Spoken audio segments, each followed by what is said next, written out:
Hello and welcome to News Central Now. I am Adebola Adedugba. The top stories of this hour. SERAP asks President Tinubu to probe federal and state loan utilization. Kagame sworn in as Rwanda's president for fourth term after landslide victory. Uganda death toll rises to 12 in Kampala landslide. And details shortly. News now begins in Nigeria, where the Socio-Economic Rights and Accountability Project has called on President Bola Tinubu to launch investigation into the $1.5 billion World Bank loan obtained by 36 states of the Federation and the Federal Capital Territory. And this is in an open letter signed by Deputy Director Kola Wole-Oluwadare. SERAP also urged President Tinubu to probe the alleged mismanagement of $3.121 billion in Chinese loans acquired by the federal government. SERAP requested that the President direct the Attorney General of the Federation and Minister of Justice Lateef Fagbemi, along with relevant anti-corruption agencies, to promptly and thoroughly investigate how these loans were utilized, particularly in efforts to reduce poverty and enhance social protection across the state. The organization emphasized that any individuals or agencies found to have engaged in corruption or mismanagement should face prosecution if sufficient evidence is found, and any proceeds of corruption should be fully recovered. In the meantime, a group of national leaders known as the Patriots, led by Chief Emeka Yoko, former Secretary General of the Commonwealth of Nations, met with President Bola Ahmed Tinubu at the State House on Friday. According to reports, the meeting was centered around the growing concerns of instability and insecurity in Nigeria, exacerbated by political mistrust, national incohesion, and severe economic challenges. And speaking to State House correspondents after the meeting, the chairman of the Patriots emphasized the need for urgent actions to address these issues through a process of national healing and reconciliation.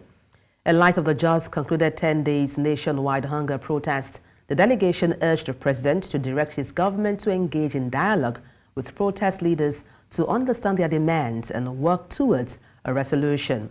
Furthermore, the Patriot requested that the president caution security agents against using lethal force in managing the protests in order to minimize casualties and prevent further escalation of the conflict. Action Aid Nigeria has urged the federal government to reinstate fuel subsidies to protect vulnerable Nigerians from the effect of rising inflation and hardship currently being witnessed. And while assessing the state of the nation, the group expressed concerns over the economic policies of the current administration, saying it has not helped the informal sector of the economy. Our correspondent, Idong Joseph, tells us more. According to a June 2024 report by Nigeria's National Bureau of Statistics, within the last 1 year, Nigeria has witnessed high record inflation, with the cost of foodstuff hitting about 40.87% and the devaluation of the naira eroding the purchasing power of many citizens. Given the dire situation, which has forced more hardship on low-income households in the country, stakeholders have called on the federal and state governments to implement programs aimed at protecting vulnerable citizens, especially reversing the removal of fuel subsidy. Urgently implement targeted social safety programs and subsidies to protect the most vulnerable populations from the devastating effects of inflation. This includes reinstating fuel subsidies to ease economic burdens on low-income households and small businesses. While acknowledging efforts by the government to increase the minimum wage of workers, they urged all state governments to ensure compliance and prioritize the use of public funds for essential services. Nigerian workers cannot continue to live on meager wages while lawmakers and certain public officers take home unreasonable and humongous salaries and allowances. In the face of the current economic and financial crisis, prudent financial management practices must be adopted. With the recent Supreme Court judgment mandating the direct release of funds to local governments, they called for effective monitoring to ensure local government resources are efficiently used. They also urged other stakeholders to support efforts to reduce poverty in the country. Overarching thing is to ensure that we're able to contribute to lifting 5 million people out of poverty. If you have 20 organizations doing what Action Aid is doing, we will definitely eradicate poverty. We will definitely eradicate poverty or get 100 million persons out of poverty in Nigeria in the next 10 years. The Action Aid Nigeria also demands substantial improvement in security measures and intelligence gathering to combat kidnappings and terrorism in the country. In Abuja for News Central, I am Idonk Joseph. A former presidential candidate, Peter Obi, has expressed his deepest condolences to the families of those who lost their lives during the recent End Bad Governance protests. In a statement released on X.com on Sunday, Obi mourned the loss of lives, including security personnel who died during the demonstrations. He also wished a speedy recovery to those injured during the protests and assured them that their sacrifices would not be forgotten. Meanwhile, parents of victims of the End Bad Governance protests in some states have appealed for the prosecution of security operatives who shot at protesters during demonstrations in the state. We'll have a guest join us on that news subsequently in the course of the news. But moving on, the Nigeria Police Force has denied raiding the Nigeria Labour Congress National Secretariat in Abuja. Now, the Force Public Relations Officer, Muyiwa Adedugba, through a statement sent to our Abuja office, denies the allegations by Labour officials that those responsible for the raid on their office have been identified to be personnel of the police. Adedugba says that the police force conducted a lawful operation at the office within the facility following intelligence information tracing the police to a prime criminal suspect using one of the offices within the facility. He adds that the police detectives were armed with the appropriate legal authority and conducted a well-coordinated lawful operation contrary to speculations. Residents of Abuja have called for more protection of the rights of consumers, saying consumers in Nigeria continue to have their rights flagrantly abused. Now, some of them called for the Federal Competition and Consumer Protection Commission to live up to its responsibility and prevent future occurrences of such abuses. News Central's Joshua Imarayi has details. These Nigerians are just a few out of many who have experienced one case of dissatisfaction and abuse of consumer rights. They claim that there are numerous issues surrounding consumer rights abuse, highlighting widespread challenges. You consume and water board will come and give you bill. By the time you pay the bill, you discover that the bills being given to you is not commensurate to what you consume as somebody who consumed the water bill. I've been in the situation whereby I was on the queue because I was not part of the organization. They said I should go because I was not looking rich. It was a very big setting actually, so it was a classic setting. So I was told to go back and wait that after they will call me. That's an abuse, very big one. This estimated NEPA bill that they do bill us, even we've complained on the several occasions for them to give us prepaid, but yet up to now they've not given us, and we have to tell them, please just take away the wire, we don't want anything until you give us the prepaid. Up to now we've not seen anything regarding the prepaid and nothing. We are just in darkness, we don't even know what is happening. I took somebody for a treatment because the attitude of the nurses, so challenged attitude, they don't really care. At the end of the day, it's not that you are going to that hospital for free, you are paying. NHIS are deducting your money monthly, but when you go visit a hospital on one complaint, and if the drug is expensive, that you need is expensive, if you go to NHIS the office, they will tell you the drugs are out of stock, OS. So you'll be forced to go and sort out yourself to buy the medication. The case of this man and his cooker was a relatable experience. As I was using to boil beans, the thing sparked again, that the naked light came out. So I went to where I bought it.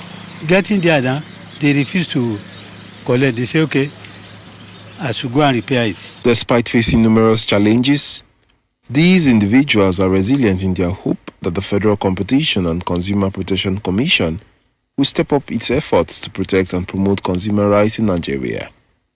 In Abuja for News Central, I am Joshua Imarayi. Away from that, the National Youth Service Corps, NYSC, has refuted claims circulating on social media that corps members' bank accounts are being upgraded in preparation for the payments of a new 70,000 naira national minimum wage. In a statement released by NYSC's Director of Information and Public Relations, Eddie Megwa, the organization clarified that no directive has been issued by the relevant authorities to begin paying the 70,000 naira minimum wage to corps members or to upgrade their account.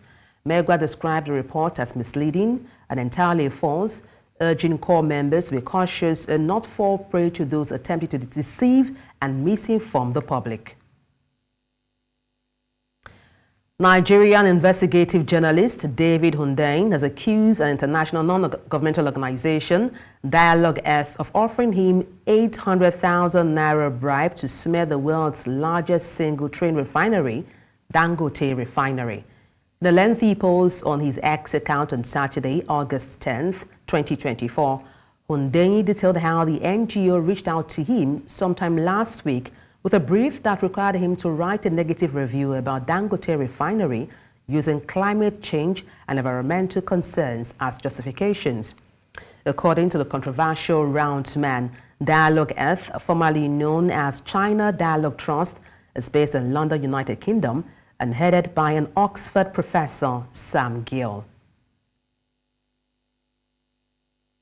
Reached out to me on Twitter, X as they call it now, with a direct message asking if I'd be open to doing an analysis piece on the Dangote refinery. Now, that in itself is not such a rare occurrence.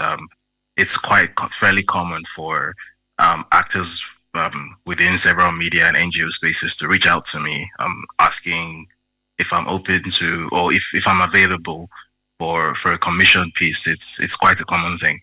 But in this instance, something about the wording of the way this message was presented sort of struck me as odd. It almost seemed as if, well, not almost, it seemed as if the person didn't want this to become public. The fact that there was some sort of communication between us, and it almost seemed like it was sort of a hush-hush thing. And if you're open to this, there was lots of that insinuation that there's something about this that is in some way secret or implied to be secret. So I accepted the offer. I said, okay, cool, send me an email. So they sent me a brief. And when I opened the brief, which I shared the document with you, it then very quickly became clear why this communication was done in such a shady manner, because unlike a regular brief for a commission piece, where essentially the only thing that is presented to the writer is maybe a suggested headline and maybe one or two paragraphs of suggested themes or whatever in the story. This was a full and comprehensive outline of what the story was meant to be, who the sources in the story are meant to be, how those sources should be cited, how certain things should be framed and worded. This was a story where I was essentially just supposed to color in the blanks, fill in the gaps, and put my name on it. And it also became very clear that this story was intended to use the language of environmental activism and concern about climate change and Nigeria's energy transition commitments and all those related things, to essentially discredit the existence of Dangote Refinery, to say that this refinery basically shouldn't exist, that something is wrong with the existence of this refinery. So I'm sure you're going to show the viewers the first line of this brief document, where something along the lines of following the fire incident at Dangote Refinery, this raises questions about blah, blah, blah, blah, blah, especially in the light of Nigeria's energy transition, yada, yada, yada. So the very clear inference that was to be made in this story is that based on the commitments that Nigeria has made at, the COP28 or such other climate agreements that Nigeria is a signatory to, that Nigeria basically should not be supporting the opening of a petroleum refinery, because use of anything to do with fossil fuel doesn't fit with Nigeria's stated environmental goals. Meanwhile, former Vice President Atiku Abubakar has urged caution amid the ongoing disputes between Dangote Refinery and the Nigerian Upstream Petroleum Regulatory Commission over crude oil supply to the refinery. In a post on his X handle on Saturday, Atiku emphasized that the primary focus should be on nurturing and developing the 650,000 barrel per day refinery. He noted that this principle is crucial for both local and international investment. The latest dispute began on Thursday when the Dangote refinery accused the NUPRC of failing to enforce domestic crude supply obligations, stating it has yet to receive sufficient crude locally.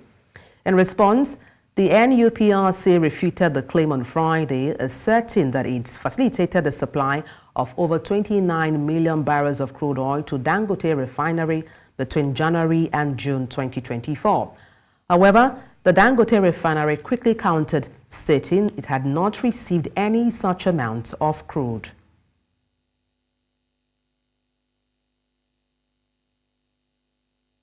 You're watching News Central now. Let's take a short break. Stay with us.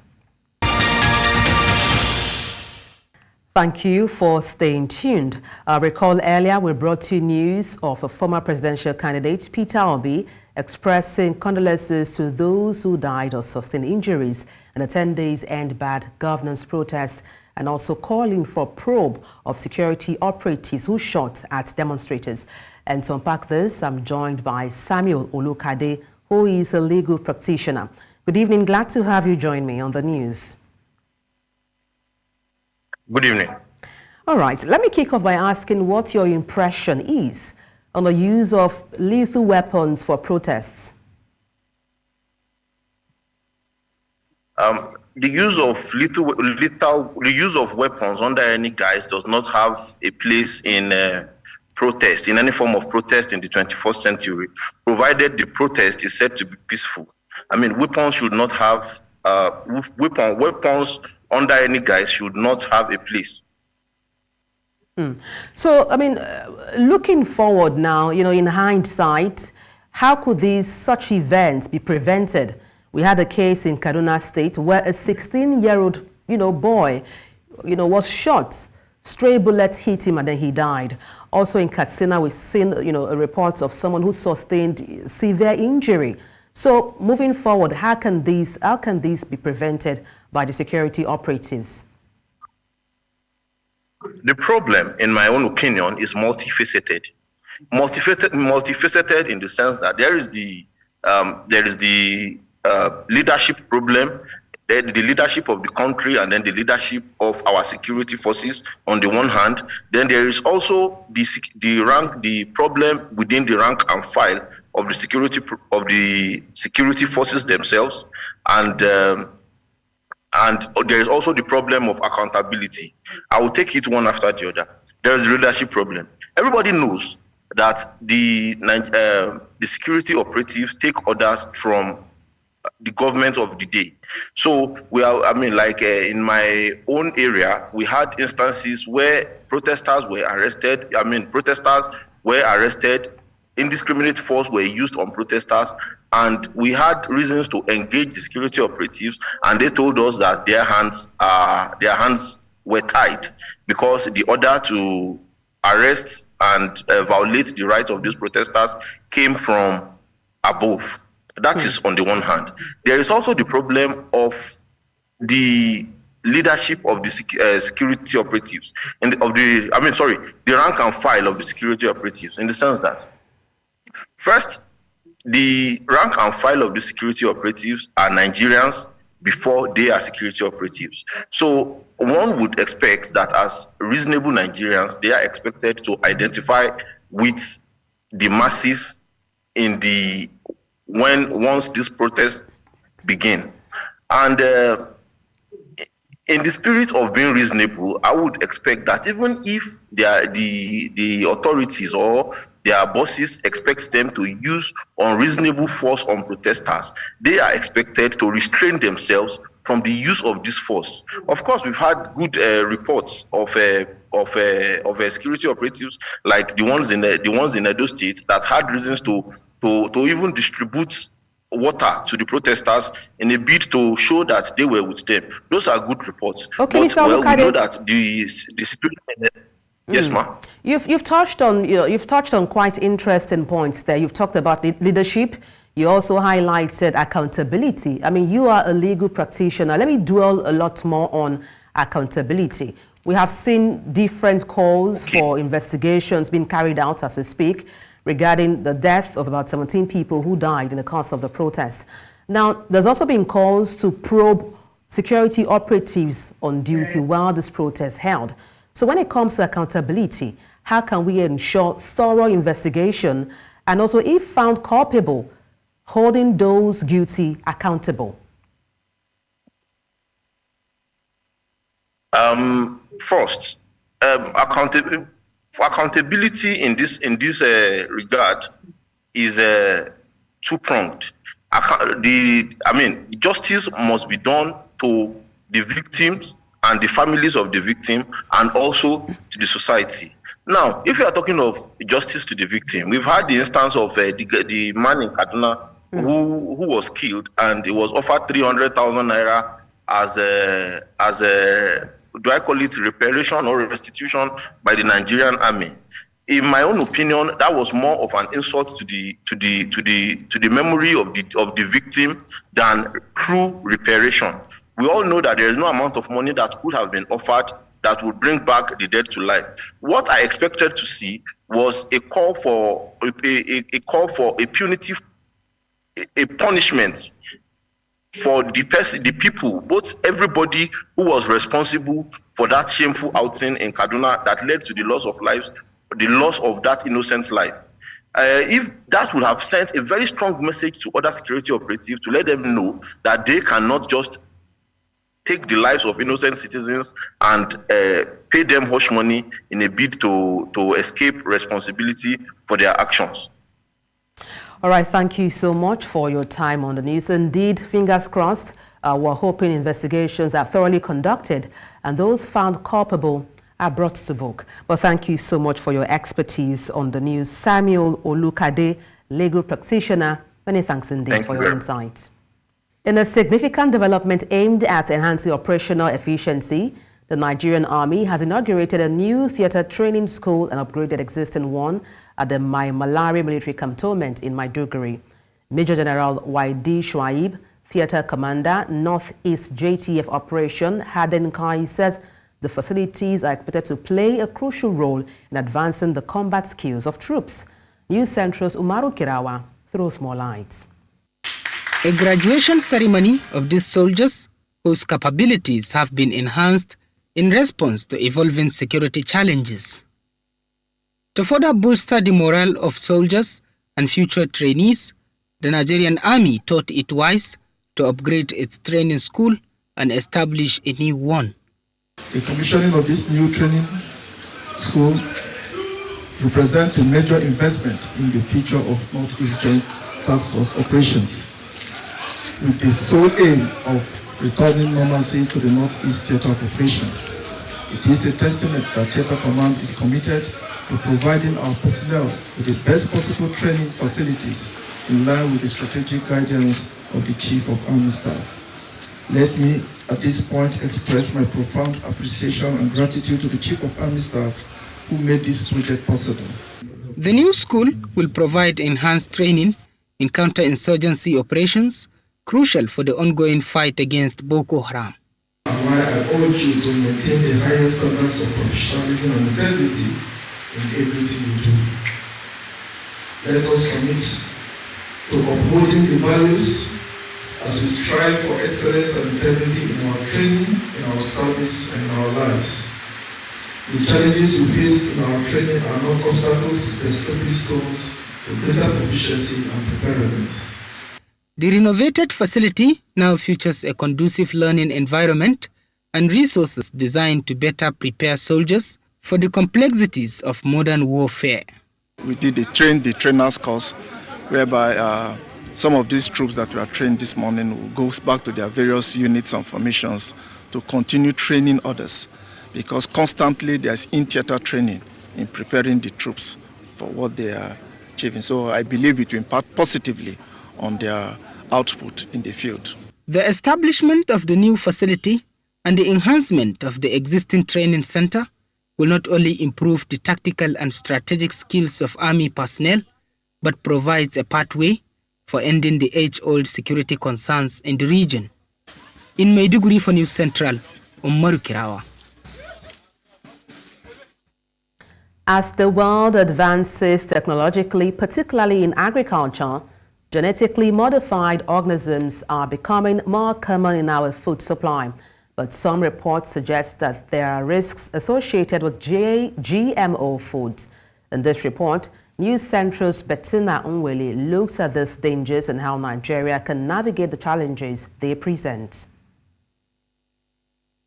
Genetically modified organisms, or GMOs, are plants or animals whose genetic makeup has been altered through biotechnology to enhance desirable traits, such as resistance to pests or improved nutritional content. While GMOs offer potential benefits, they also come with concerns that need careful consideration. The tests that are usually done by governments, by agencies that are promoting GMOs don't last more than 90 days. And people are not going to eat GMOs for only 90 days and they say, okay, we've done it this fine. You could take something, eat or drink a particular thing, it would take years before the impact will begin to show. This very reason is why, like in Nigerian law and in many other GMO laws, they don't include strict liability. One primary concern is the potential health risks. Critics argue that GMOs could trigger allergic reactions or other health issues. While many studies suggest GMOs are safe, public skepticism remains. So, if they're so convinced, like we hear the Nigerian Biosafety Management Agency always say the GMOs we approve are safe. The GMOs we approve are safe. There is no reason to take them on their word. Let them prove it. Let them bring the risk assessment and publish it. Some scientists have done tests that last more than 90 days. And they've been blackmailed and pressured. So the truth is that there's no consensus globally about the safety or otherwise of GMOs. As Nigeria continues to navigate the complexities of GMO food consumption, it is important to approach these innovations with caution and a commitment to safety. This includes transparent labeling and information on the benefits and risks. Secondly, ensuring that GMOs are tested thoroughly for safety and environmental impact before they enter the market, as well as supporting farmers with training and resources can help them make informed decisions about adopting the GMO technology. By balancing progress with prudent measures, Nigeria can make informed choices that benefit both its people and its environment. In Lagos, for News Central, Bettina Nwili. Coming up, Uganda death toll rises to 12 in Kampala landslide. We have details shortly. Join us again.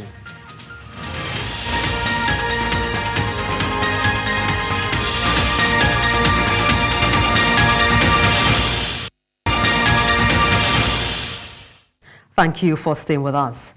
The Gambia military says it has arrested a former general who was an alleged member of a death squad under former dictator Yahya Jammeh. Former Brigadier General Bora Koli is alleged to have belonged to a paramilitary unit nicknamed the Junglers, which has long been accused of carrying out extrajudicial killings and torture by the United Nations and rights groups.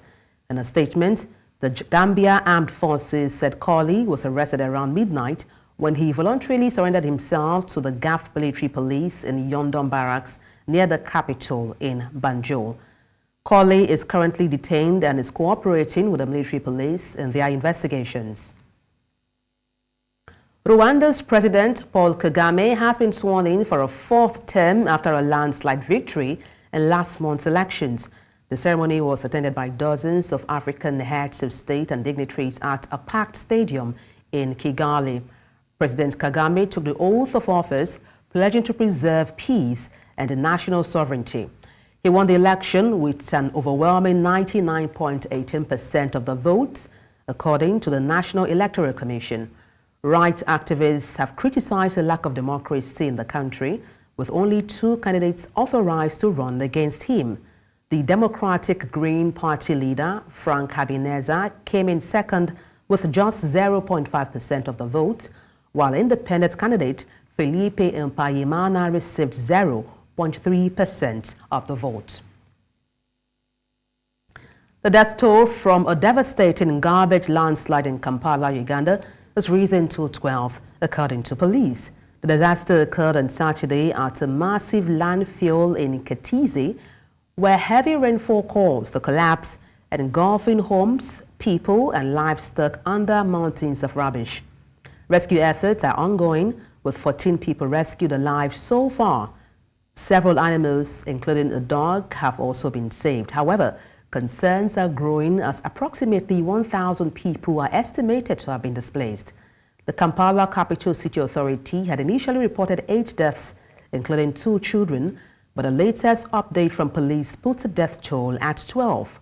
The site has been described as a disaster waiting to happen, with health risks and safety concerns raised earlier this year by Kampala's mayor, Arias Lukwago.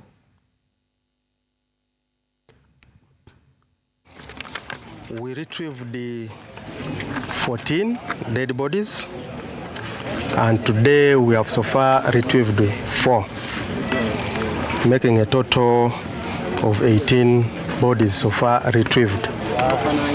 All these bodies were taken to City Mortuary Mulago for postmortem. Which is saddening. We are now losing hope of finding anyone alive.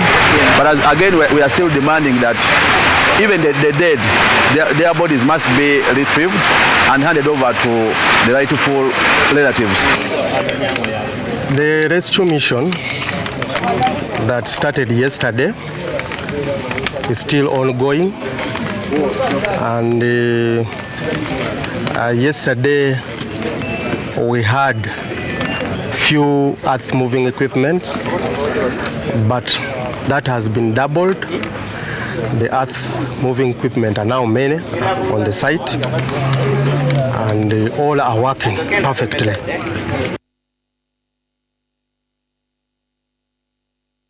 The Tunisian Election Board has announced that 3 candidates, including incumbent President Kais Saied, has been cleared to run in upcoming elections. 66-year-old Saied was democratically elected in 2019, but orchestrated a sweeping power grab in 2021 and is now seeking another term in office in elections to be held on October 6th. Farouk Bauskas, president of the High Independent Authority for Elections, in a news conference said 14 other presidential hopefuls were barred from the race after not collecting enough endorsement.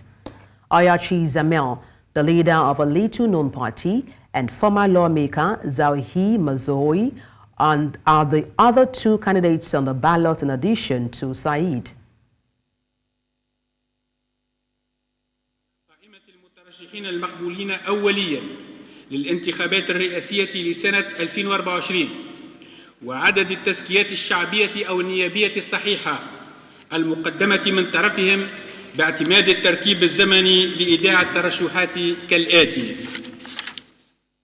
السيد زهير بن محمد صالح المغزاوي، وقدم في ملف ترشحه 11 تزكية نيابية صحيحة من مجلس نواب الشعب.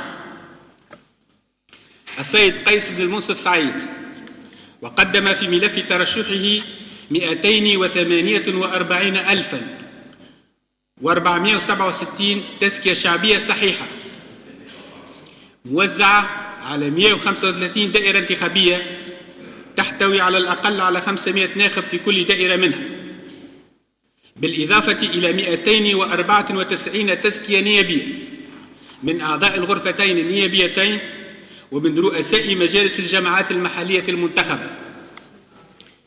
السيد عياشي بن عبد الحميد زمال وقدم في ملف ترشحه 10,457 تزكية شعبية صحيحة موزعة على 10 دوائر انتخابية. Mourners have arrived at the funeral service of 9-year-old stabbing victim Alice Da Silva Aguilar in Southport. UK prosecutors said a 17-year-old male was charged on Thursday with the murder of 3 girls and attempted murder of 10 more people in a knife attack at a Taylor Swift-themed dance class. The Crown Prosecution Service said it had authorized Merseyside Police to charge the suspect with 3 counts of murder over the deaths of Baby King, who is 6, Elsie Dotstancombe, who is 7, and Alice Da Silva Aguilar, who is 9 years old.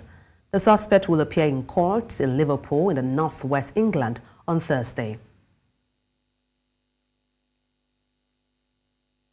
The history of China, which dates back to over 2,000 years, would be incomplete without the mention of some invasions, which underscores the country's emergence to greatness. Now, China has successfully transformed the relics of those incidents to huge attraction for visitors and citizens alike. This next report takes us to the Forbidden City and the Great Wall of China.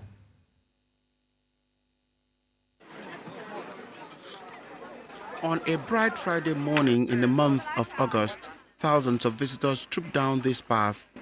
The destination is the ancient city called Forbidden. It is located in the center of the imperial city of Beijing.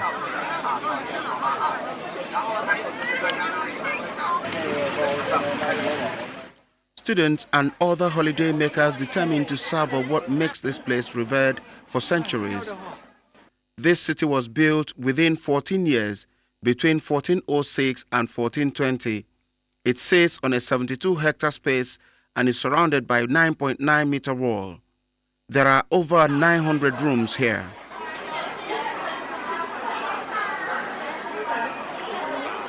From the reign of Emperor Chu Di, who built the city, commoners were not allowed freely in there. Key element of that era is that the emperor's power could not be challenged. These contributed in giving the forbidden title to the city. Forbidden City suffered so much in history.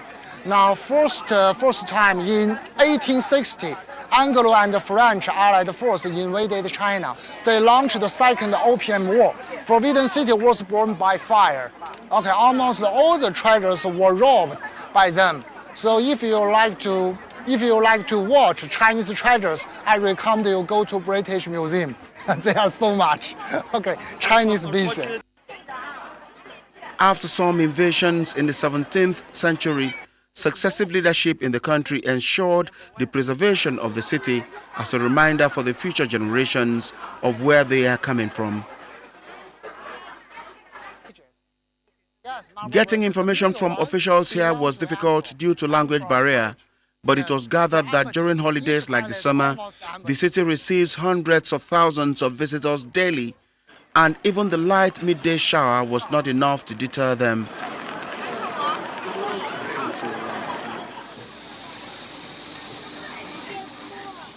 At the other end of Beijing city stands the Great Wall of China, listed as one of the wonders of the world. The over 21-kilometer wall was constructed in 7th century BC. It stretches along the ancient northern border as a means of protecting the territory from rampaging nomadic groups. The most popular parts of the wall were built between 1368 and 1644. More than 2,000 years after the building of the wall started, the Chinese have not forgotten how much the wall contributed to their survival. Great Wall is a symbol of China, yeah? I think each one knows this place. Okay, now speaking of the Great Wall can be traced to the 7th century BC. At that time, China was divided into 7 kingdoms, same to Europe. Okay, in order to defend the enemy from neighbors, all the kingdoms built a long wall around their frontiers. These walls were today's Great War's base. This inscription says, "You are not a hero if you have not been to the war." For people from different parts of the world, visiting this place means the same thing. It's quite big and steep, and there are a lot of people. Oh, it's amazing. I like this place and I wanted to visit, and I'm here and I'm glad. The people here, it's amazing, the culture, and also the food is wonderful. All the people, it's so kind. Then it's a really good experience, and being here is amazing. I think it's one of the most wonderful places I have ever seen in my life. Before getting to the wall, every visitor, children and adults alike, share in the same experience of walking up the hill, even before the cable car now intervenes.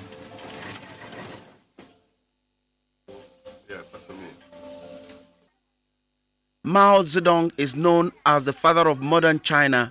This statue stands in the middle of the Orange Island in Changsha district of Henan province.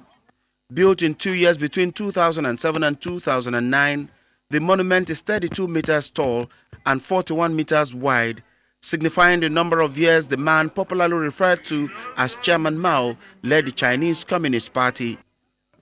All the way from the entrance, hundreds of people are conveyed in sightseeing vehicles and a lot more walking on foot to share in the memory of the man whose dream triggered the birth of what China has become. That's the statue of Chairman Mao, Comrade Mao Zedong.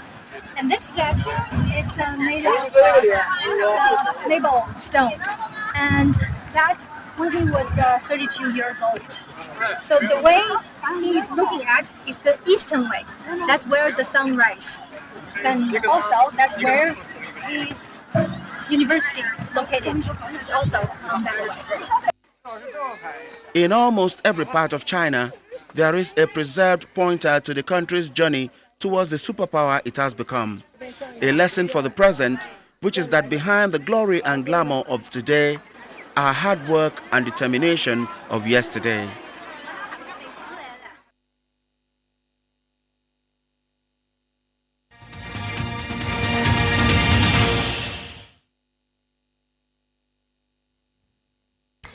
Chelsea have completed a £54 million move for Wolverhampton Wanderers forward Pedro Neto. The 24-year-old has signed a 7-year deal with the Blues until 2031. The Portuguese forward was presented to supporters at Stamford Bridge on Sunday at halftime during a friendly against Italian side Inter Milan.